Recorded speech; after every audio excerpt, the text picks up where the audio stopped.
Bueno, buenas. Hola. ¿Se oye bien? Atrás. Fenomenal. Pues nada, muy buenas tardes. Muchísimas gracias una vez más. Veníamos comentando Juan y yo que da gusto. Estamos muy contentos de haber hecho este ciclo y de cómo está saliendo, de su participación, de la colaboración de tanta gente, gracias al Ayuntamiento, al Obispado y a tantos lugares que están colaborando para que estas conferencias, yo creo que tienen un valor añadido y es poder estar aquí. Y yo creo que eso es importante. Se trata también de poner en valor los lugares, el patrimonio que tenemos. Y un viejo amigo y recientemente fallecido, un gran catedrático, un gran historiador, Fernando García Cortázar, nos hablaba muchas veces del patriotismo cultural. El patriotismo cultural, claro, es que no solo son banderas y esas cosas, no. Nuestra lengua, nuestra literatura, nuestra pintura, nuestros monumentos, nuestras calzadas, nuestras catedrales, todo eso es lo que en un momento determinado marca una sensación, o sea, es lo que es una patria en el fondo, hasta el propio paisaje, hasta la propia geografía. Y el sentido de pertenencia a todo eso, pues yo creo que es lo que nos hace en un momento determinado sentirnos de.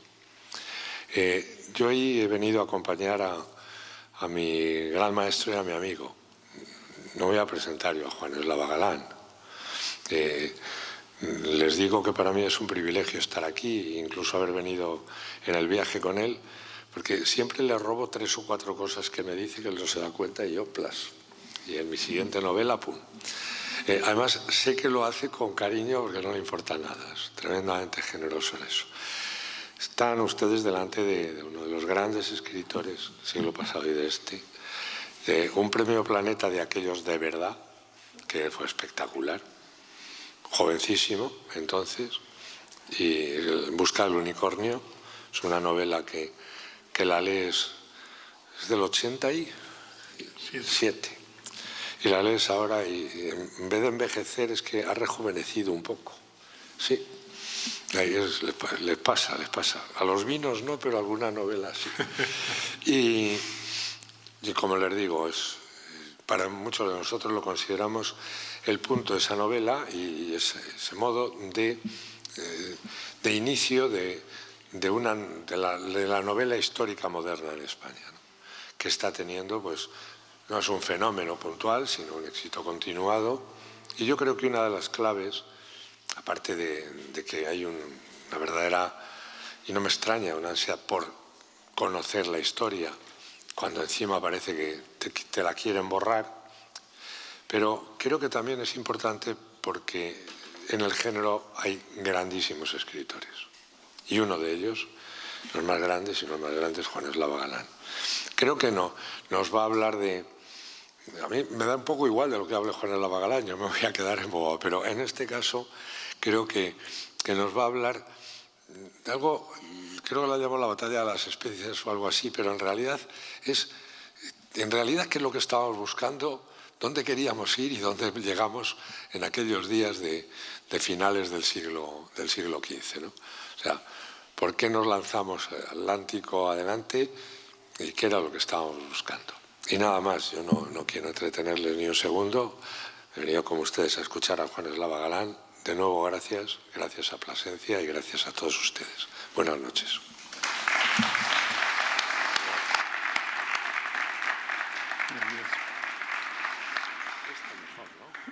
Bueno, parece que sí, se oye con este.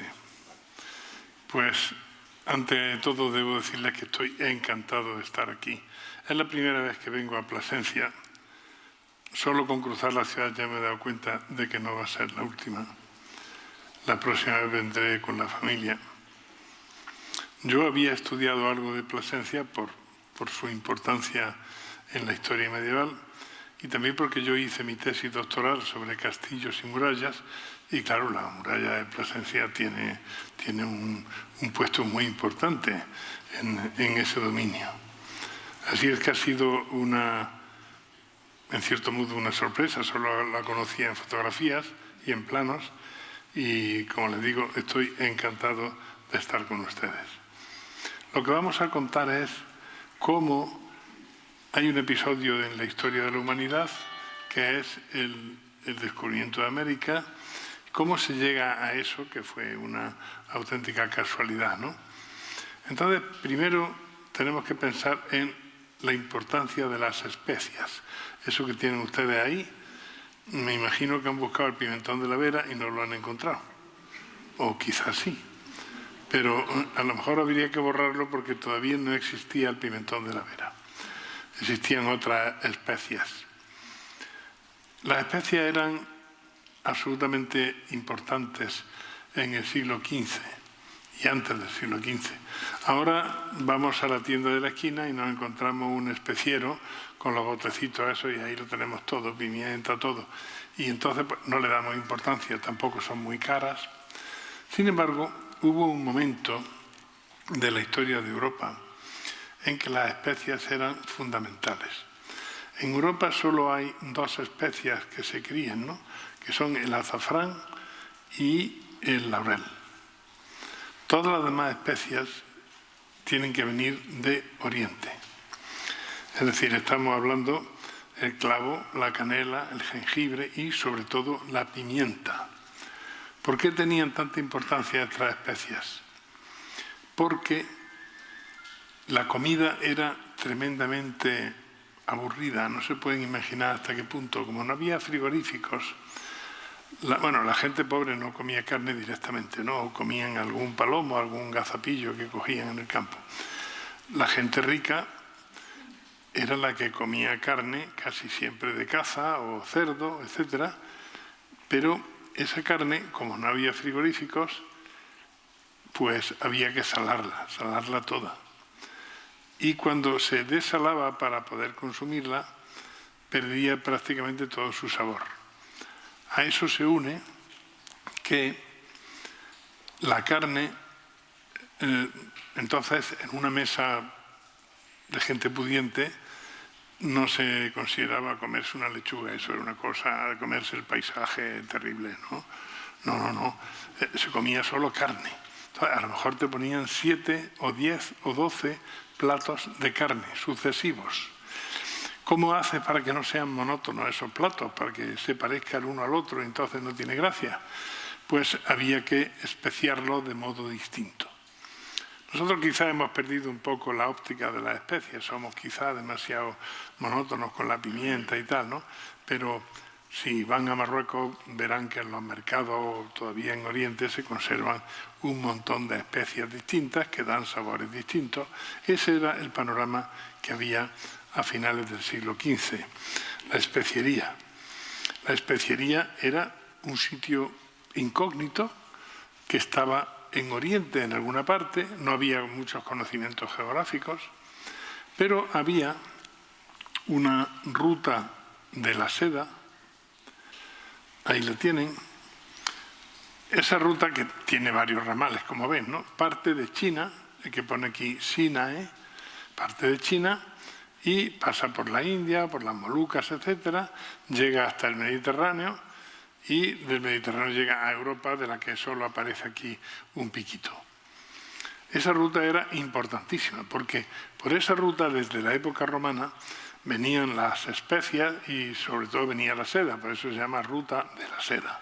La seda era desconocida en Europa, por lo tanto venían perfumes, venía seda, venían productos de Oriente, que llegaban a Europa y en Europa casi siempre los manipulaban, los vendían las repúblicas italianas, que eran una república importantísima, sobre todo Venecia, Pisa, Génova, eran muy ricas y eran las que controlaban, digamos, el mercado europeo.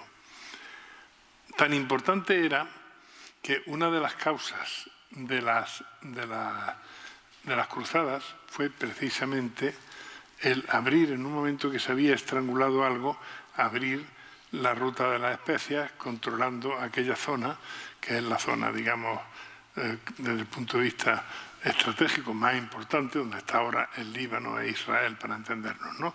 Que es la zona Tierra Santa donde se hicieron las cruzadas.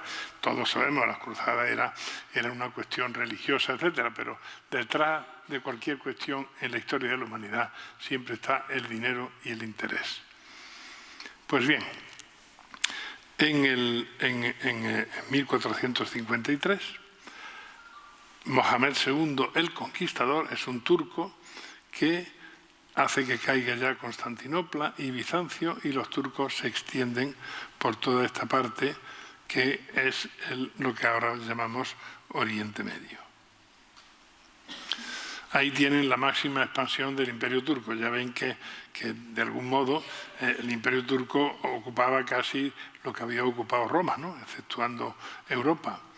Entonces, el comercio de las especias se interrumpe cuando ocurre esa expansión turca. Las especias apenas llegan a Europa en el preciso momento en que Europa está despertando económicamente.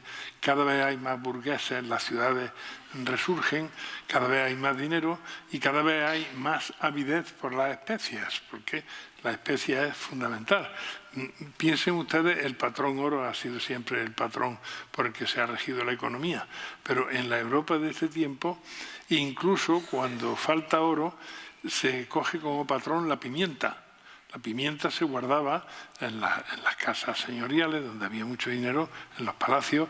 La pimienta se guardaba en el arcón del dormitorio, donde tenían los oros, las platas de la familia, las vestimentas de las grandes fiestas. Todo eso estaba en el dormitorio, en el arcón que había al pie de la cama. Y ahí también estaban los saquitos de pimienta. Así es que tiene esa grandísima importancia la pimienta.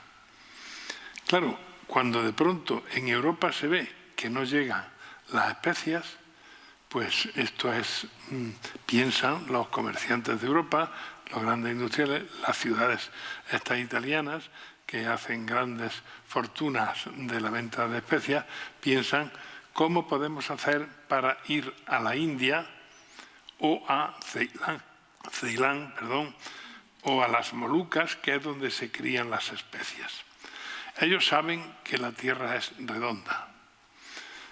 Por lo tanto, piensan, el océano no se puede atravesar, porque el océano, pensaban que era que un barco no podía atravesar el océano. Ellos no conocían la existencia de América. Entonces pensaban que delante de las costas de España o de Portugal o de Inglaterra lo que hay es China y Japón. Eso creían ellos. Por lo tanto, no era posible que un barco de vela atravesara toda esa enorme extensión de agua, porque se le acabaría el agua potable al barco y morirían de sed. Por lo tanto, nadie se había planteado cruzar. Entonces, ¿qué solución tenemos? La solución es darle la vuelta a África. Si le damos la vuelta a África, que tampoco sabían cómo era, creían que era más pequeñita de lo que es, si le damos la vuelta a África, pues podemos llegar a la India sorteando la zona donde están los turcos, que no nos dejan pasar. Así que eso fue lo que se plantearon los portugueses. Los portugueses habían recientemente inventado un tipo de barco pequeñito y muy maniobrero, la carabela. No estamos muy seguros si fueron los portugueses del Algarve o quizá también, no había tanta diferencia, los castellanos de Huelva. El Cabo Bojador, que era tan peligroso, resulta que hay en 1434 un marino portugués, Gil Eanes, se plantea el problema. Dice, ¿cómo podemos hacer para atravesar ese cabo? Entonces tuvo la osadía de separarse de la costa. Hasta entonces no se fiaban y todos los marinos iban a la vista de la costa. Por eso se estrellaban contra los bajíos. Pero este tiene la osadía de navegar mar adentro, se aparta de la costa un día de navegación y encuentra que después sí se puede bajar hacia el sur. Encuentra dos cosas.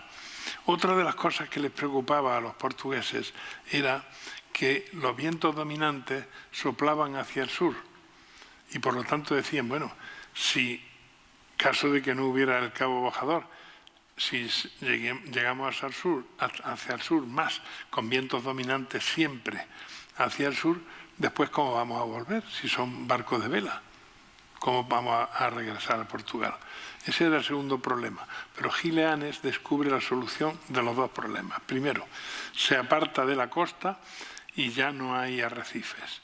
Segundo, cuando se aparta de la costa, entra en el dominio de la corriente del Golfo y hay vientos que soplan hacia el norte, que lo pueden devolver a Portugal. Así es que, a partir de entonces, esto lo llevaban muy en serio los portugueses. Entonces, el rey de Portugal decreta pena de muerte para el que diga el secreto del cabo bajador, que es que se puede soslayar. Evidentemente, ustedes imaginan, los marineros, cuando vuelven a puerto, muchos se emborrachan, etcétera, así que ni pena de muerte ni nada. Eso se divulgó rápidamente y llegó también la noticia le llegó a los marineros onubenses. A partir de entonces, los onubenses, que también eran muy buenos marinos, empezaron a hacer la competencia a los portugueses.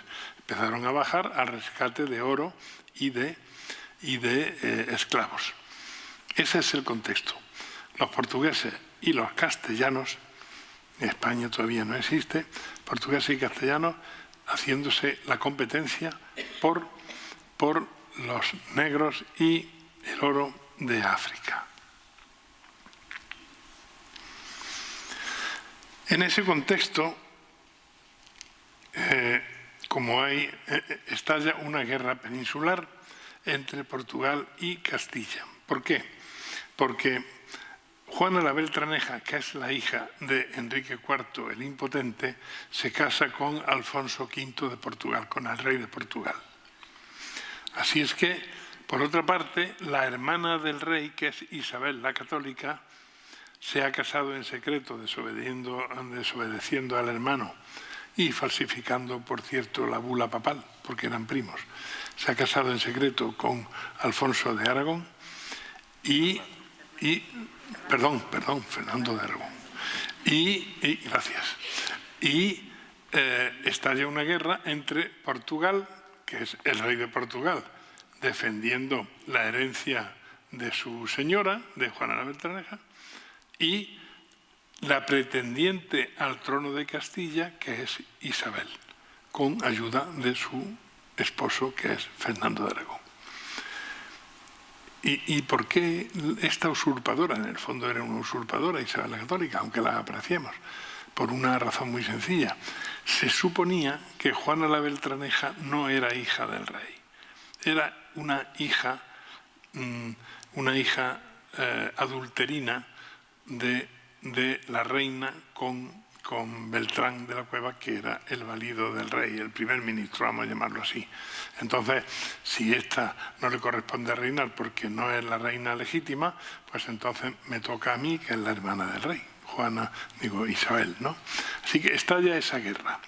En tierra ganan los castellanos, pero también en el mar ganan los portugueses. Se enfrenta en la Guinea, se enfrenta una escuadra portuguesa con la escuadra castellana, ganan los portugueses. Digamos que queda un poquito en tablas. Entonces, como eso ha quedado en tablas, entonces el Papa interviene y llegan a un acuerdo.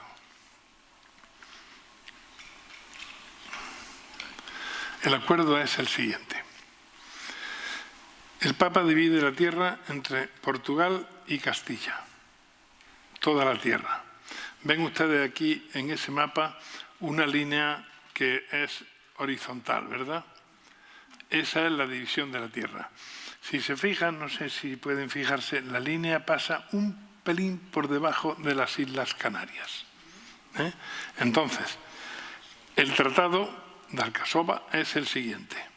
De esa línea hacia arriba, eso le pertenece a Castilla. Todavía las Islas Canarias no se habían, ya habían los castellanos conquistado alguna, pero todas no.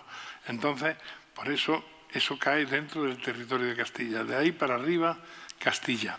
Y de ahí para abajo, Portugal. De esa manera, por una parte, los castellanos consiguen que el rey de Portugal declare que sí, que la reina de Castilla es Isabel, y lo que hace es que se separa de la pobre Juana la Beltraneja, la meten en un convento y allí la tuvieron toda la vida, ¿no? Cuestiones de la política. Y por otra parte, los castellanos ya saben que de esa línea para abajo no pueden ir, no le pueden hacer la competencia a Portugal en el camino de buscar las especias que están en la India, Ceilán, etcétera, ¿no? Así quedan todos contentos, ¿no? Isabel se queda en el trono de Castilla como reina legítima y los portugueses saben que no van a tener la competencia castellana en la exploración de las costas de África. En esa circunstancia está la cosa cuando un señor que se llama Colón, se presenta en la corte de Portugal. Claro, Portugal es el país más interesado en la carrera de las especias. Pues entonces va primero al rey de Portugal y le dice, mira, yo puedo atravesar el océano y entonces más fácil que darle la vuelta a África es atravesar el océano y llegar a las costas de China, de Japón y por allí a la India y tal, a la especiería. El rey de Portugal dice, bueno, pero es que eso no se puede hacer, el camino de Poniente es imposible, porque ningún barco puede atravesar esa extensión de agua tan extensa. Piensen ustedes, aquí tienen en ese mapa que están viendo, las creencias que había entonces. La creencia que había, lo que tienen en el tono ese marrón, el oscuro, es lo que ellos creían que había.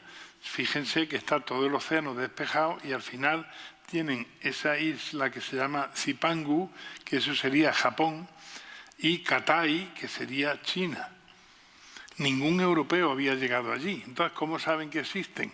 Porque hacía un par de siglos que Marco Polo, había un viajero italiano, había llegado a esos lugares, si es que llegó, y había escrito un libro, el Millón, donde contaba cómo era China, cómo era Japón, y además decía que allí sobraba el oro, que a veces estaba pavimentadas las calles con oro, que había oro en las tejas, etcétera. No, aquello era absolutamente una maravilla.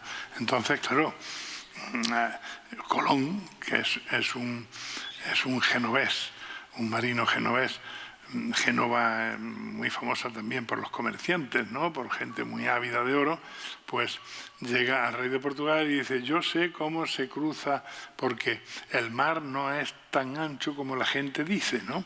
Colón estaba seguro de que el océano medía 1125 leguas de ancho. Pero el rey de Portugal le consulta a los científicos portugueses, a los de la Universidad de Lisboa. Oye, los cosmógrafos, ¿es verdad lo que dice este tipo? Los cosmógrafos le dicen imposible. El océano, según sus cálculos, mide 2.495 leguas, o sea, más del doble de ancho.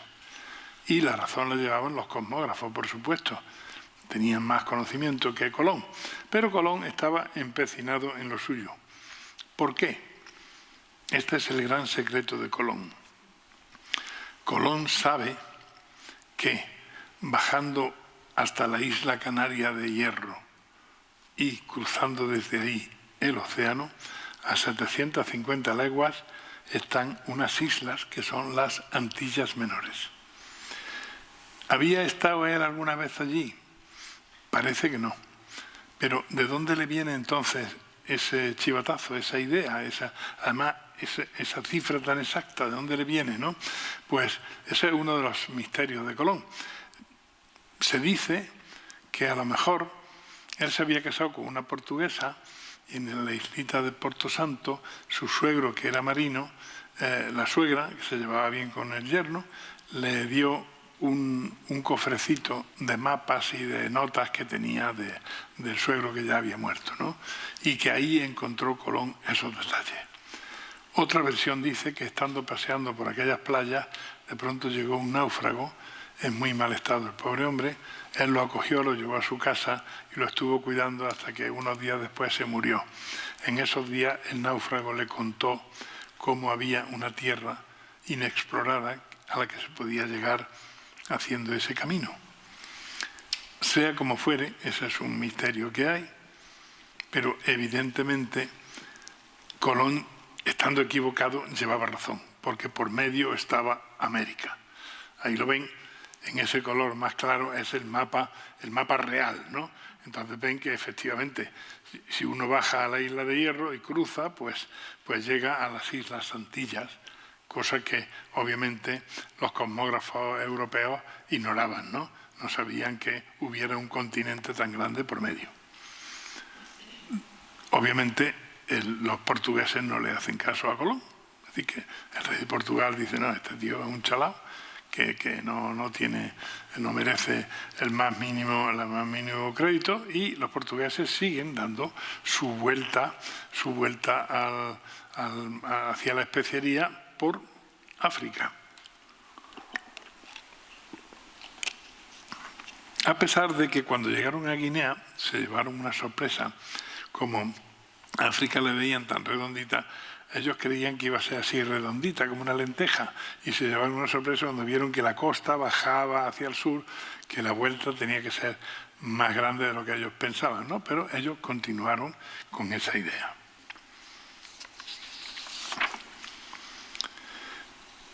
En 1498, por fin, los portugueses han conseguido darle la vuelta a África y han llegado a Calcuta. Creo que lo tengo aquí. Bueno, más o menos. Piensen la vuelta a África y llegan a Calcuta. Aquí se ve más claro, ¿no? Llegan a Calcuta y el rey de Portugal, que es primo de los reyes católicos, le escribe una misiva dándole la noticia, ¿no? Dice: hemos sabido que nuestros enviados han llegado a la India y a otros reinos, con los cuales se hace el comercio de toda clase de especias y piedras preciosas. Sabemos que vuestras altezas recibirán esta noticia con satisfacción. O sea, tiene un poquito de cachondeo portugués, ¿no? Diciendo, sí, mientras vosotros estáis... Entonces, bueno, a todo esto Colón ha recurrido a los reyes católicos, como no le hacen caso en Portugal, ha dicho quiénes son también los que también estaban interesados en esto, los reyes católicos. Va a los reyes católicos. Los reyes católicos en ese momento estaban en la guerra civil esta con Portugal y en un principio no le hicieron caso. Después la guerra de Granada, pues tampoco era el momento, pero cuando acaba la guerra de Granada, cuando ya el desesperado está pensando en irse a Francia con el mismo proyecto, lo acogen y él había hablado en castellano antiguo, dice, emporidad, es decir, le había abierto el corazón al confesor de la Reina Católica. Y el confesor de la Reina Católica le dice, mira, es mejor que te sinceres y diga lo que sabes, que tú sabes que a esa distancia se encuentra tierra, para que crean en ti.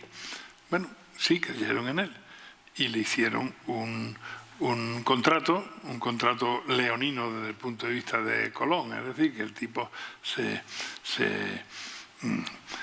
reservaba un montón de derechos sobre las tierras que se descubrieran y que se conquistaran, y le dan las 3 carabelas, como ustedes saben. Él hace ese viaje, el primer viaje de Colón, en el que tuvieron que ir, nadie quería apuntarse.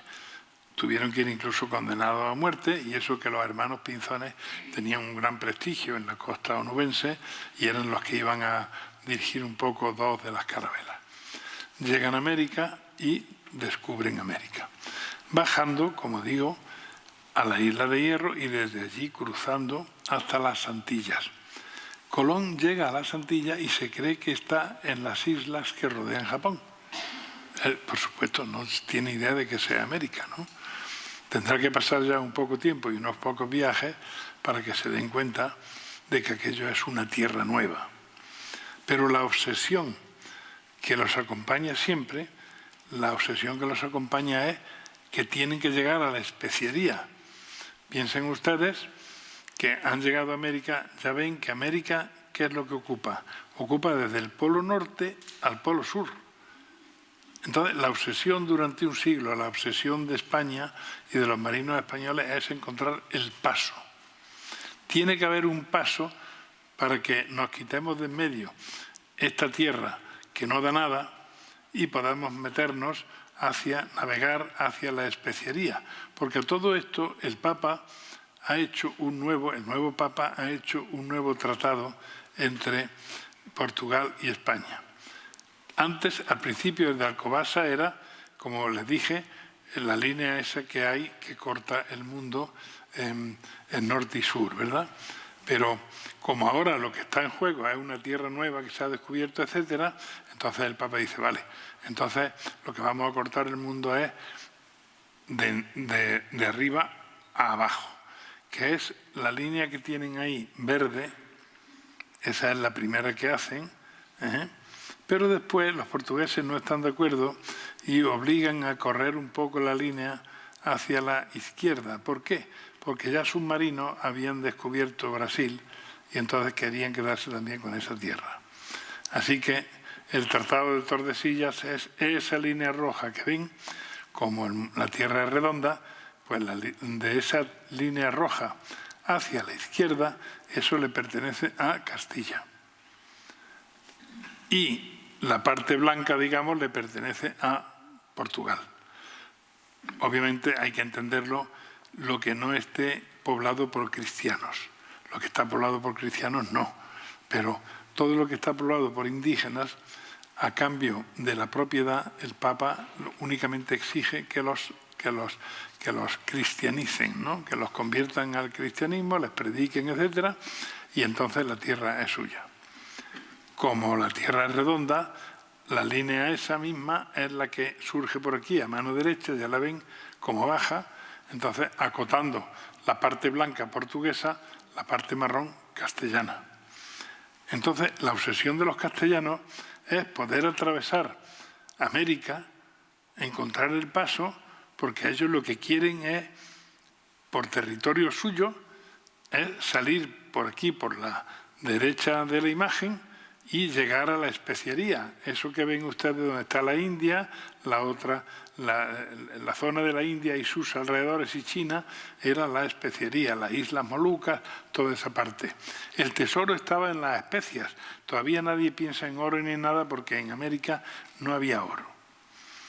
Eso ocurre todavía en la época, como digo, de los Reyes Católicos y de Carlos V. Pero ya en la época de Carlos V, salen de las islas los españoles que han explorado ya las islas, el archipiélago, toda la parte de Cuba y sus alrededores, Santo Domingo, etcétera. Cuando tocan ya tierra firme en América, descubren el Imperio Azteca y ahí encuentran ya la cantidad de oro. Por lo tanto, de pronto, además de las especias, les interesa conquistar esa tierra. Y Pizarro después también cantidad de oro y el Potosí de plata en Perú. Así que ya los españoles ya han tenido ahí cierta remuneración, pero la obsesión por las especias, que es el gran negocio del siglo, sigue manteniéndose. Y entonces se sigue manteniendo la obsesión por encontrar el paso, porque claro, ellos no pueden darle la vuelta a África porque eso sería invadir territorio portugués. Tendrían que encontrar un paso para seguir por el Océano Pacífico y aparecer por la especiería. ¿Quién da ese paso? Pues ese paso lo da la expedición de Magallanes. Magallanes es un marino portugués que contrata a Carlos V y lo único que le pide es que encuentre el paso a la especiería. Ya Magallanes, siendo portugués, había estado en la especiería, por lo tanto había cierta complicidad, ¿no? Los portugueses hicieron todo lo que pudieron con espías y con saboteadores, etcétera, todo lo que pudieron para estorbar la expedición. Curioso que ahora, cuando se ha cumplido el centenario, ellos han estado muy orgullosos de la expedición de Magallanes, como si lo hubieran hecho ellos. La expedición la hicieron los españoles, con un marino portugués contratado por Carlos V. Pues, finalmente, finalmente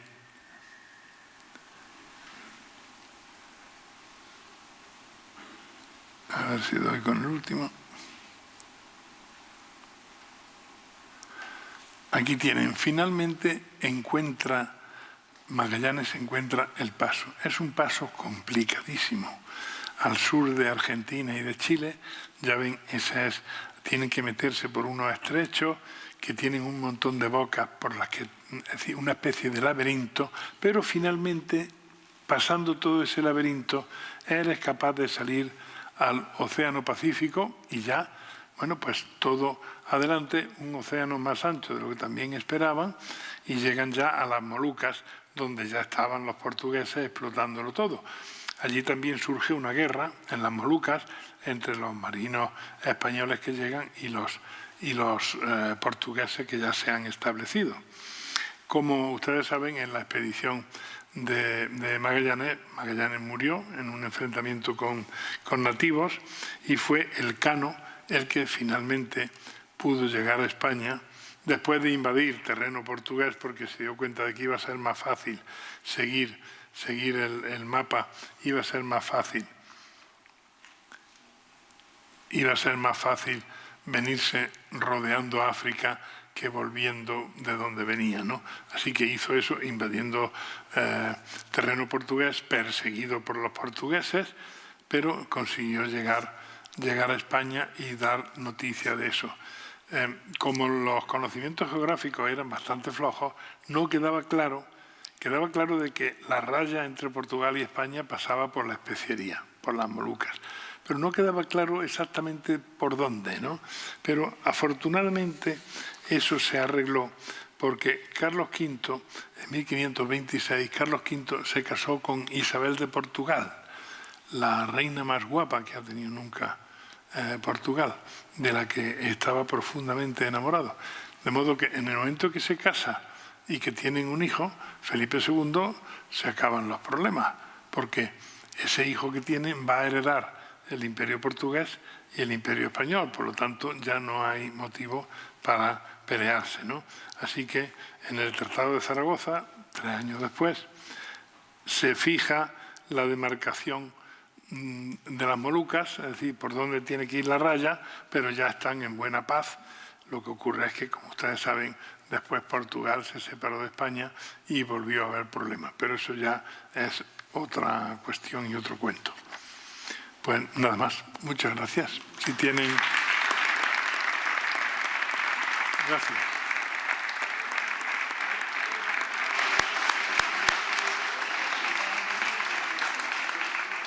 Si tienen alguna pregunta, con mucho gusto. Mira, hay una cosa, Juan, verás, sí. a ver si vaya, no lo voy a encontrar. Era aquí, ¿no? Sí. Es cuando decía lo del paso, verás. Aquí está el paso, ese era el paso. No, pero el anterior, por donde el mapa. Sí, dale. Hay una cosa verdaderamente increíble. Vamos a ver, miren ustedes verán, la búsqueda del paso fue tan absolutamente obsesiva que en un viaje con Miguel de la Cuadra seguimos el cuarto viaje de Colón. El cuarto viaje de Colón solo tiene un objetivo: intentar buscar ese paso. ¿Y dónde lo va a buscar? Esto fue para mí lo va a buscar por donde es más estrechito.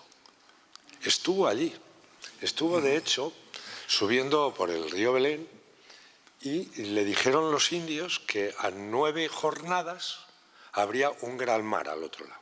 Pero claro, Colón no buscaba, él buscaba un estrecho, pero buscaba no un estrecho de tierra, buscaba un paso de mar. Y se volvió loco. Y además las 9 jornadas eran... Sí, bueno, eso será tela, o sea, lo que le costó luego a Vasco, ¿no? Pero lo más gracioso es que ya en la época de Carlos V, pásmense, se pensó en hacer un canal. O sea, ya, porque es que, no sé, ¿cuánto valía un grano? Yo tengo una idea, cuando vuelve el barco del Cano, solo con lo que trae el barco del Cano, pagan absolutamente toda la expedición y todo. O sea, Y tenían clavo, esencialmente, ¿no? Me imagino. Clavo y pimienta. Y pimienta. El clavo se conserva mejor que la pimienta y era también fundamental. Claro, las especias eran... Claro, no nos podemos hacer una idea desde nuestra mentalidad moderna porque ahora son una cosa muy barata y la tenemos en la tienda de la esquina.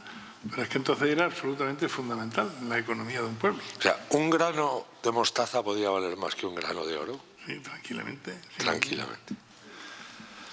Bueno, ¿alguna pregunta? Ahí. En el Tratado de Alcasova, entre la corona de Castilla y la corona de Portugal, en esa línea que traza Isabel la Católica, y como usted muy bien ha explicado, dice que hacia abajo le corresponde a la corona de Portugal, cuando Colón descubre las primeras tierras, están por debajo de esa línea. O están por debajo, ¿no? Sí. Con lo cual realmente le pertenecían a la corona de Portugal. Es la pregunta. Sí. Bueno, las Bahamas están sí, por debajo de esa línea. Sí, están ligeramente por debajo. Por debajo. Lo que ocurre es que, claro, el planteamiento es que la línea esa que corta es un obstáculo para Castilla, para que no siga, pero lo que haya en el mar, los propios portugueses lo han despreciado, ¿comprende?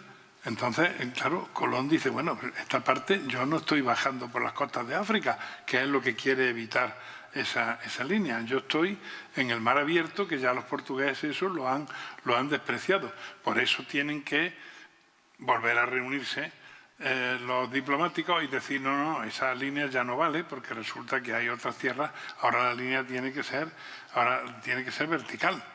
Y por eso también los portugueses, que ya en el momento que supieron que Colón había descubierto nuevas tierras, ya mandaron ellos marinos tan arriesgados como Colón, que descubrieron las costas de Brasil. Por eso ellos obligan a que la raya se cruce, porque ellos también quieren tener parte en esas nuevas tierras que se han descubierto. Así lo tenemos reflejado en las Edades del Hombre, en el capítulo de América.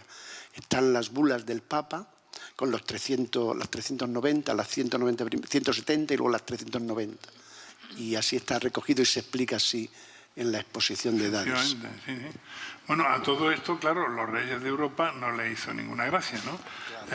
Francisco I de Francia dice, quiero que el Papa me enseñe el testamento de Adán, donde dice que la tierra tiene que pertenecer a Portugal y a Castilla. A ver, ¿con qué derecho, no?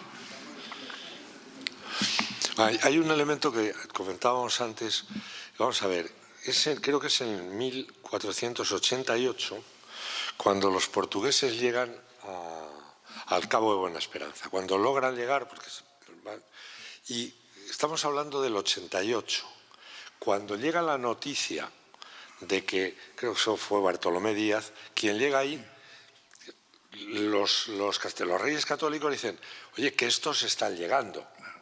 Y es posiblemente eso lo que acelere, decir, bueno, pues este a lo mejor no tiene razón, pero oye, vamos a probarlo, porque estos están ya a un paso. Yo creo que el dato definitivo fue que Colón, que era muy reservado, obviamente Colón no quería soltar, porque en el momento en que soltara prenda, pues los reyes católicos o el rey de Portugal podía decir, vale, nosotros contratamos uno de los nuestros y ya está. Ya está. Claro, Colón, por eso digo que es el misterio de Colón. Colón no solo sabe que se llega desde la isla de Hierro a las islas, al entorno de Cuba y todas esas islas, no solo sabe eso, sino que también sabe por dónde hay que volver. Para volver hay que subir hacia Florida, porque hay, debido al movimiento de rotación de la Tierra, en ese mar del norte, hay una corriente del Golfo que hace que sople, digamos, ríos dentro del agua que te empujan hacia América. Y también los vientos también te empujan hacia América. Como hace así este movimiento, para regresar a Europa tienes que subir hasta las costas de Florida aproximadamente y por ahí te empujan en el sentido contrario. Esos conocimientos que no se han sistematizado hasta el siglo, prácticamente principios del siglo XIX, ya los tiene Colón. ¿De dónde? Evidentemente algunos europeos habían llegado allí antes, eso es evidente, ¿no? Porque Colón no lo inventa, ¿no? Sino que le dan datos ciertos, ¿no? Pero como esa parte no la conocemos, pues ese es el misterio de Colón. Por supuesto, en América se encuentran muchas monedas romanas. En América hay más inscripciones fenicias que en el Mediterráneo, pero todo eso es falso. Desde entonces, es decir, un montón de falsificadores se han dedicado a hacer inscripciones fenicias, copiándolas de otras, y entonces es un barullo de tipo arqueológico lo que hay. Las monedas romanas son ciertas, pero a lo mejor las han comprado en un mercadillo italiano y van y las entierran allí para que alguien las encuentre. Es decir, hay tal empanada desde el punto de vista arqueológico con las falsificaciones que si alguna vez encontramos datos ciertos de algo, a lo mejor pasan inadvertidos. Ese es el problema, ¿no? Pero que hubo gente allí antes que Colón es evidente. Bueno, yo les aconsejo una cosa, si van a Islandia alguna vez, no lo nieguen. O sea, los islandeses son 300.000 y además son gente muy maja. Y tienen un puesto del puerto de Reykjavik, hay una estatua con Leif Erikson señalando a América, claro. Entonces, en cuanto todos han venido a España, todos los islandeses yo creo que han venido a España, pero como son tan pocos, no salen ni en las estadísticas del turismo. Pero ellos, además les gusta mucho, son las antípodas y tal, y entonces lo primero que te van a decir es, pero nosotros llegamos antes. Entonces se les dice que sí, no hay ningún problema, y se ponen muy contentos. Bueno, por otra parte es cierto. Es cierto. Es cierto. Llegaron, es decir, Leif Erikson llegaron en el año 1000. Lo que pasa es que no se enteraron de dónde estaban, ni aquello trascendió mucho, pero efectivamente hay un elemento, llegaron a Terranova. Sí, hay un elemento que muestra la poca... O sea, efectivamente, se llama la saga de los groenlandeses. Leif Erikson, que era el hijo del Erik el Rojo que había llegado huyendo a Islandia porque había matado a otro. Y entonces estos hacen varios viajes. Lo que sucede es que acaban muy mal y la prueba de que no dejan impronta ninguna es que cuando llegan los españoles hay dos elementos que son absolutamente utilísimos y que ellos no conocían como utilidad. La rueda. Lo más gracioso es que si ustedes ven una pirámide Teotihuacán o una maya, verán que está, pero que la rueda como concepto para tirar para que se moviera un carruaje, no, y eso en las llanuras de Estados Unidos era utilísimo. Y la segunda cosa es que no conocían el metal como arma de guerra. ¿Sí? Y desde luego los vikingos sí que los conocían, tanto la rueda como las espadas. Claro. El caso es que los mexicanos hacían juguetes con ruedas. Sí, pero... Es decir, como juguetes, pero sí, no se le ocurrió que esto lo pongo más grande y era así, sí, si lo ves. Pero no hubo... la verdad es que yo creo que son absolutos y apasionantes misterios, ¿no? Y cada cosa te lleva a una posterior. Porque a mí me impactó muchísimo lo de eso de esa intuición. Porque lo cierto es que Colón era bastante pájaro, pero la intuición sí, porque las capitulaciones de Santa Fe era quedarse con todo. Eso a Fernando luego... Sí, eso siempre, vamos, en cuanto pudo dijo, esto se acabó. Cuando murió la reina, Fernando se ensañó con él, claro.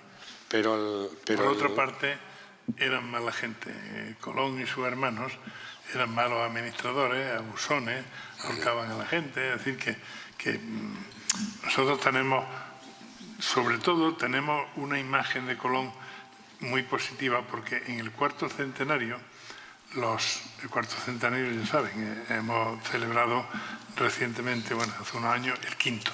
En el cuarto centenario, los italianos que iban con una mano delante y otra detrás a Nueva York, que eran legiones de italianos, se sentían muy humillados frente a la sociedad anglosajona que los acogía y los explotaba.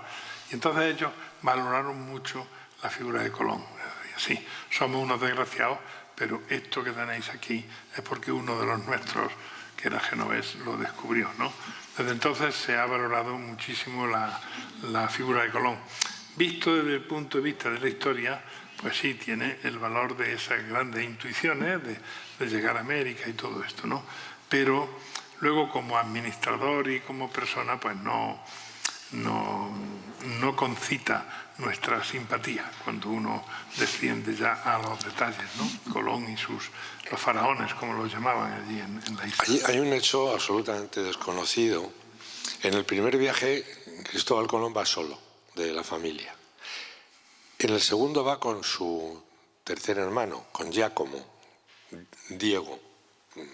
Su hijo se llamaría luego Diego. Su segundo hermano, Bartolomé, que era el más guerrero, el más bravo y el que en un momento determinado sacó algunas castañas del fuego, no va porque no estaba en España. Se había ido primero a Inglaterra y después a Francia a ofrecer lo que su hermano estaba ofreciendo, primero en Portugal y en España, después de que en España hubiera tenido un rechazo. Cuando vuelve Colón del viaje, en el año 93, cuando vuelve y va a Barcelona, es cuando se entera, entonces no había móviles, y entonces es cuando se entera Bartolomé que su hermano ha llegado a América. Bueno, ha llegado a las Indias, dejémoslo en las Indias.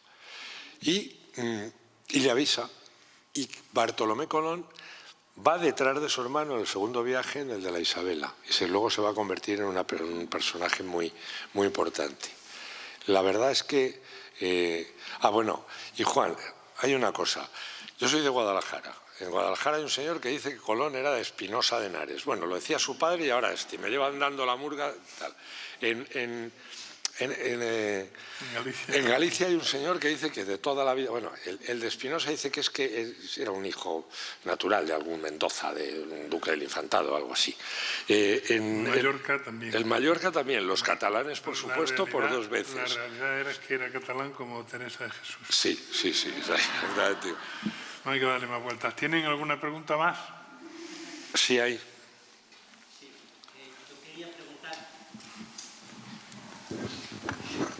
Gracias. Yo quería preguntar por dos cosas. Una que se acaba de suscitar aquí, que es la posibilidad de que Colón fuese gallego a tenor de...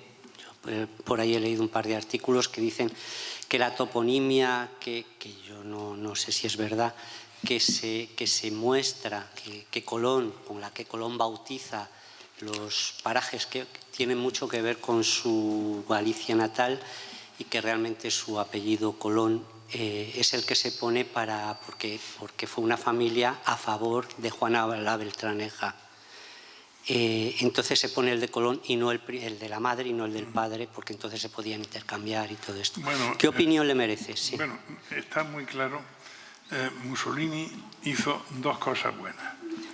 Una es que desecó los pantanos que había cerca de Roma, porque en Roma no se podía vivir de mosquitos.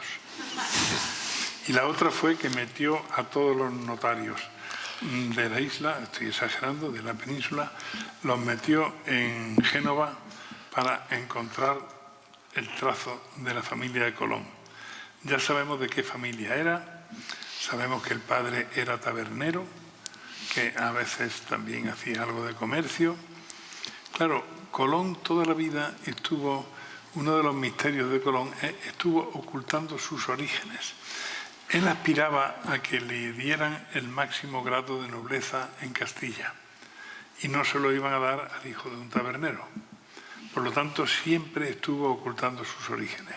Pero a día de hoy, como se dice, ya existe una absoluta aquiescencia en el mundo académico de que Colón era genovés y no tiene vuelta de hoja, ¿no? Lo que ocurre también es que los que estaban desde grumetes, se criaban en el mar, hablaban una especie de dialecto de esperanto que era una mezcla de varios idiomas, porque siempre en cada dotación de barco había marinos de distintas procedencias. Entonces los habría gallegos, los habría alemanes, los habría distintas procedencias. Y entonces al final se pegaban palabras de otro idioma, etcétera. Entonces, sacando con pinzas palabritas así, pues puede decir uno, esto se demuestra que era de Guadalajara, o demuestra que era de... Como digo, todo eso es falso. Colón era catalán.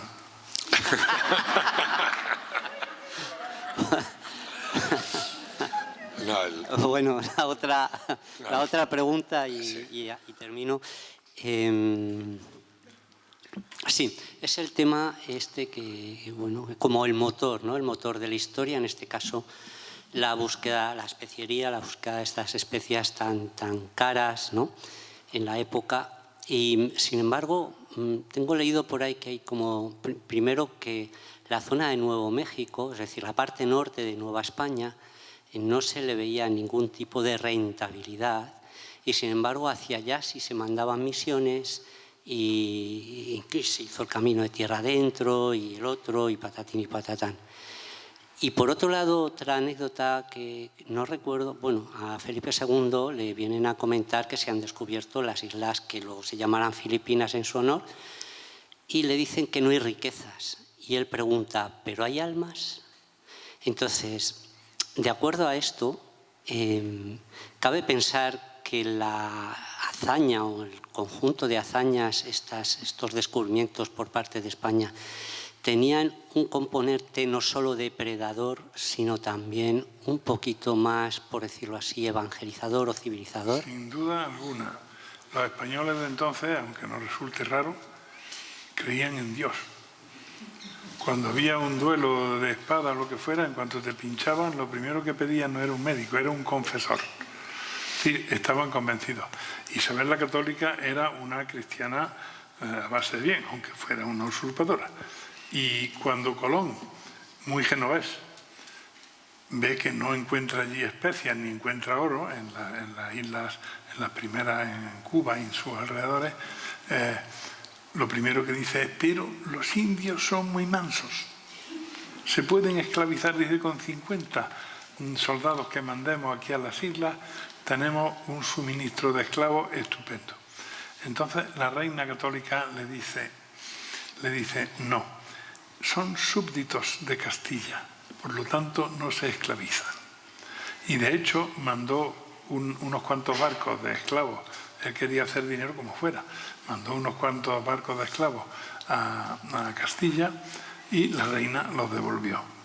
No se esclavizan. Otra cosa que hizo la reina fue que desde el principio bendice que haya mezcla de españoles con nativos. Es decir, matrimonios. Desde el principio. Piensen ustedes, creo que en Estados Unidos se ha legalizado que un blanco se case con un negro, me parece que se ha legalizado en hace 1967. 67, ¿no?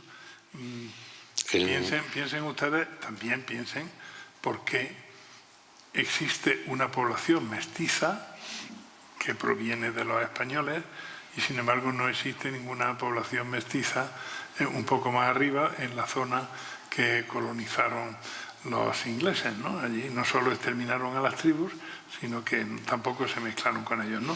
Es decir, que esos son los aspectos positivos cuando España se fue ya digo España, claro, ya no es solo Castilla, cuando se fue de América, ya saben, en la época napoleónica, en que después de Napoleón las colonias se independizan, allí había un montón de universidades, había imprentas, había carreteras, había los mismos servicios que había en España. Eran parte de España. Sin embargo, cuando se independizan los estados americanos del norte, a finales del siglo XVIII, ni carreteras, ni universidades, ni nada. O sea que eso es todo muy posterior, ¿no? Así que hay que siempre romper una lanza en favor de la colonización. ¿Que se hicieron abusos? Por supuesto, siempre hay abusos, ¿no? Pero, como digo, los reyes creían en Dios y creían que sí, que ellos querían explotar esas tierras, pero también civilizar y cristianizar a la gente para que ganaran el cielo. Y luego, abundando en lo que has contado antes, de esa exploración que hacen los españoles que no encuentran especias por ninguna parte. Pero encontraron una cosa tan importante como las especias, ¿no? El palo campeche. Eso fue un gran negocio de España durante mucho tiempo, ¿no? Entonces se llevaba el color negro. Ustedes han visto a Felipe II siempre de negro, siempre serio y tal, los Austrias. El color negro había que hacerlo por medio de ahumado, de hollines, etcétera, y cuando lavaban la prenda un par de veces, cosa que tampoco ocurría muy a menudo, se desteñía. Entonces era bastante complicado conseguir el negro ala de mosca, que era como lo llamaban, ¿no? Sin embargo, cuando encuentran estos en México, el palo campeche, pues resulta que tiñe de negro, un negro mucho más negro, negro ala de cuervo, y entonces los españoles, es decir, la corte española, la familia real, digamos, la corona española es la que vende ese tinte en Europa, ¿no? Así que ahí también hubo un negocio que no era exactamente las especias, pero bueno, también se sacaba algo, ¿no? Aunque fundamentalmente, ya saben ustedes que América fue la que nos dio una cantidad de oro y de plata en lo que estuvimos explotando a aquella zona hasta prácticamente el siglo XVIII, mediados del siglo XVIII, en que había que gastar tanto dinero en hacer fuerte y en resistir a los piratas que se iba lo comido por lo servido, ¿no? Gracias. ¿Alguno más, el último?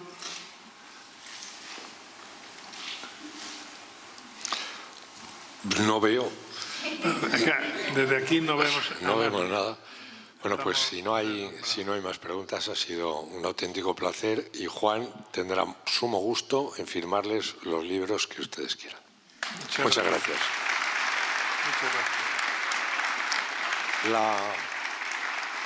Aprovecho para anunciarles ya la siguiente conferencia, que va a ser una sorpresa, porque vamos a hablar de pintura, más que de literatura, de pintura. Vendrá Augusto Ferrer Dalmau, se traerá la colección de sus extraordinarios cuadros y a través de esos cuadros le daremos un repaso a la historia. O sea, no hemos llegado al cine, pero por lo menos tenemos santos, que se decía antes, tenemos cromos, ¿no? La verdad es que bueno, estamos muy, muy orgullosos de poder anunciarles esto. Nos quedarán luego otra más, que será la de Isabel San Sebastián, y se lo digo, muy satisfechos, espero que ustedes también, de este ciclo, y el 6 de octubre, atentos a la pantalla, que volveremos por aquí. Muchísimas gracias.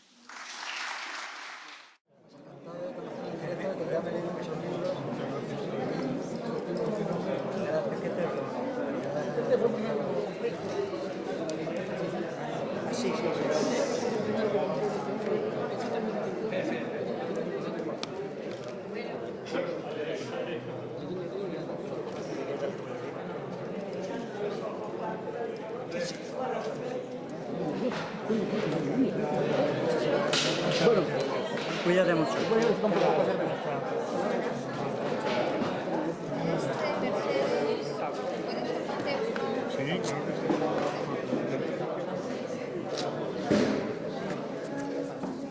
No sale. Ya, bueno, yo te le quito y ya está. A ver.